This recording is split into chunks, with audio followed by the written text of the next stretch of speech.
If you look at the map of Russia, one thing becomes immediately obvious: its massive size. Russia is the largest country in the world, stretching across 11 time zones and 2 continents. European Russia makes up only about 23% of the land area, yet it's home to 80% of the population. Most of its coastlines are either frozen most of the year or far from global shipping routes. It's because nature made the West more livable and the East more brutal. Your support means everything to us. What other interesting topics related to Russia or other countries would you like us to cover in our next videos? Let us know in the comments section below. Thanks for watching. Take care and goodbye. But this empty land is not a weakness, it's a natural defense buffer. Any invading army would have to cross endless forests, rivers, and icy plains before reaching Russia's core cities. In World War II, the Soviet army used this to their advantage, retreating deep into the country and exhausting the German forces before counterattacking. Even during the Cold War, most of the Soviet Union's military bases, radar stations, and nuclear weapons were hidden deep in Siberia, far from enemy reach. Today, flights from Moscow to Vladivostok take just 8 hours, and the internet connects even the remotest areas. Yet, the fundamentals of life haven't changed. The West remains the beating heart of Russia, modern, connected, and full of opportunity, while the East remains a land of untapped potential, harsh beauty, and hidden power. The Arctic Ocean is frozen for 9 months annually. Even Vladivostok in the east, though touching the Pacific, often freezes in winter. Russia's best port access is through the Black Sea, but reaching global trade routes from there requires passing through the Bosporus and Dardanelles, controlled by NATO member Turkey. In case of war, Turkey could block these straits. In addition, the land connecting western Russia to the Black Sea is relatively small, resulting in a substantial population concentration around these areas. As a result, major cities like Rostov-on-Don, Sochi, and Novorossiysk have grown rapidly. Their proximity to the sea allows for trade during the warmer months, making them hubs for agriculture, industry, and transportation.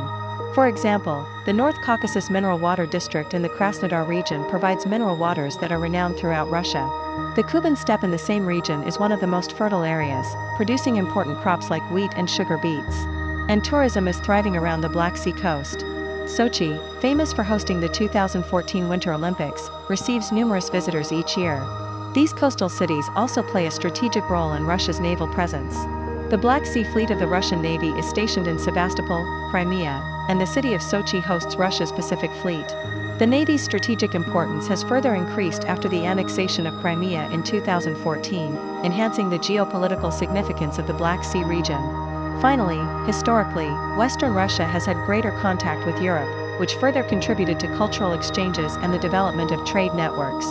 Cities like St. Petersburg and Moscow have long served as gateways for Russian engagement with the West, fostering the concentration of population and economic activities. On the other hand, Asian Russia, also known as Siberia and the Russian Far East, covers over 75% of the land but is largely uninhabited. Even Russia's capital, Moscow, and its cultural capital, St. Petersburg, are located in the European part. Most of Russia's roads, industries, and government institutions are concentrated in the western regions. Historically, Russia wasn't this large. The early Slavic communities, which later became Russia and Ukraine, settled near rivers in the west, where the land was fertile and the climate favorable. But beyond the Ural Mountains, the environment changed drastically. When the Russian Empire expanded eastward, they attempted to settle people in Siberia, but life there was extremely hard. The weather was brutally cold, the land was frozen, and agriculture was nearly impossible. Unlike Europe, where towns could thrive near rivers, Siberia was harsh and unwelcoming. Things changed during the Soviet era in the 20th century. When the USSR came to power, its leaders wanted to develop and populate the eastern regions. But instead of asking people to move voluntarily, the government forcibly relocated millions, political prisoners, laborers, and regular citizens, to Siberia and the Far East. Many were sent to gulags, which were prison labor camps in freezing areas. Life in these camps was extremely harsh. People were forced to work in mines, forests, and construction projects with little food and shelter. During this period, the Soviet Union began building new cities and industrial centers near oil fields, coal mines, and military bases. The goal was to tap into Siberia's rich resources and establish strong control over the region. The most ambitious project was the Trans-Siberian Railway, completed in 1916, which connected Moscow in the west to Vladivostok in the east, covering over 9,000 kilometers. It helped open up Siberia to some extent, but even then, most Russians were not interested in living there. The truth is, Western Russia is far more livable. The climate is milder, the land is fertile, and it's much easier to build infrastructure. The Black Earth Belt, especially in regions like Kursk, Voronezh, and Belgorod, is among the most fertile soil zones in the world. Nearly 70% of Russia's grain is produced here. Major rivers like the Volga, Europe's longest river, support agriculture and transportation, connecting more than 11 major cities and eventually flowing into the Caspian Sea. Western Russia is also close to Europe, giving it better access to trade, culture, and modern infrastructure. Today, cities like Moscow and St. Petersburg are economic and cultural powerhouses.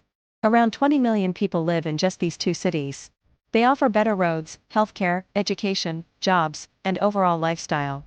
Even during the Soviet era, government elites and intellectuals preferred to live in the West, and most government investment also went there. This trend continues. Average salaries in Moscow are nearly double the national average.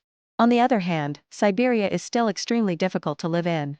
For example, Yakutsk, the coldest city on Earth, regularly drops below -60 degrees Celsius in winter.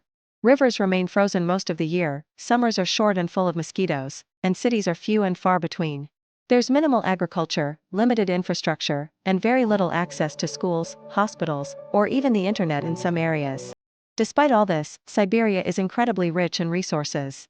80% of Russia's natural gas and 70% of its oil comes from Siberia. The region also has huge reserves of coal, gold, diamonds, and uranium. For instance, the Sukhoi Log gold deposit is one of the largest untapped gold reserves in the world. Lake Baikal, the world's deepest lake, contains 20% of the planet's fresh water. But extracting these resources is expensive and challenging due to the extreme cold, lack of roads, and remote locations. The Russian government has tried many times to attract people eastward, offering free land, tax breaks, and even cash. But most people refuse. Life is just too hard. That's why many towns built during the Soviet period are now ghost towns, abandoned once jobs disappeared. From the icy Arctic in the north to the deserts near Kazakhstan in the south, and from the Baltic Sea in the west to the Pacific Ocean in the east. It's so vast, it dominates the world map.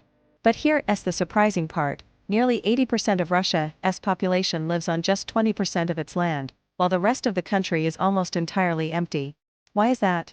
Why is so much of this powerful country uninhabited? To understand this, we need to dive into Russia's geography, history, and politics, because behind this strange population pattern are many untold stories. Russia can be split into two major parts, European Russia and Asian Russia.